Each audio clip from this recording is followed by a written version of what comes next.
I'm Brittany Lewis, a breaking news reporter here at Forbes. Joining me now is Brittany Martinez, Republican strategist and executive director of Principles First. Brittany, thank you so much for joining me. Thanks for having me back. We reached that official marker of the first 100 days in office, and President Trump's an interesting case, as we know, because this is his second first 100 days.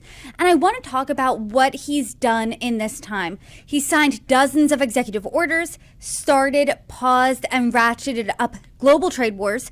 He criticized leaders on social media as well as one to their face in the Oval Office. And he's also made decisions that had the power to shake global markets.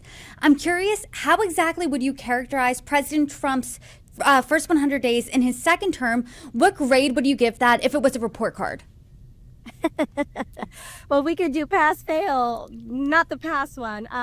It's so funny. I think that the first 100 days have been an absolute dumpster fire. I think we talked about it one of these last times, how executive orders don't have lasting power. So if you really do want to be a policy and change maker, you have to work with Congress. And that's just something that he hasn't wanted to do. And it's not just me. The American people are dissatisfied. He has the lowest approval rating of any president in the first 100 days of a new administration in 70 years.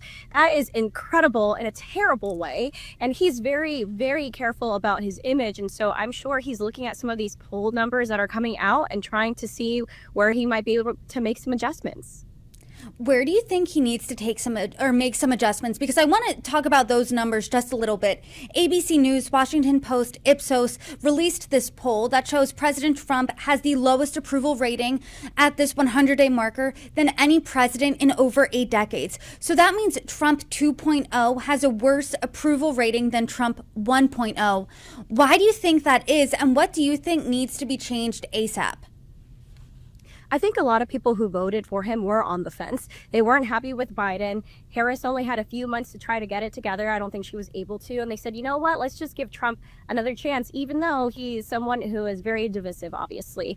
I think that he, on the campaign trail, said, I'm the best for the economy. I'm going to fix the economy. I'm a businessman. I know how to fix this. And people believed him. And then what did he do immediately upon getting in? Tariffs. And now people are like, oh, wait, I actually don't think that's a good thing. And Amazon, I guess, is or is not going to be putting how much tariffs cost on products. But I think they're paying attention, and more Americans, or the majority of Americans, I should say, think that the economy is the fault of Trump right now, and we're only a quarter into his presidency.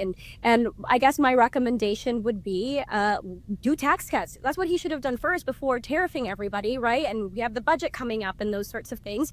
But let's give relief to the American people. The Biden economy was on its way up. However, it takes time for Americans to be able to feel those side effects. And so even though they were talking about an opportunity economy, Americans were still hurting. And now they voted for someone they thought would give them relief, and they're seeing that's not the case. And I think a lot of people are starting to get concerned and get buyer's remorse.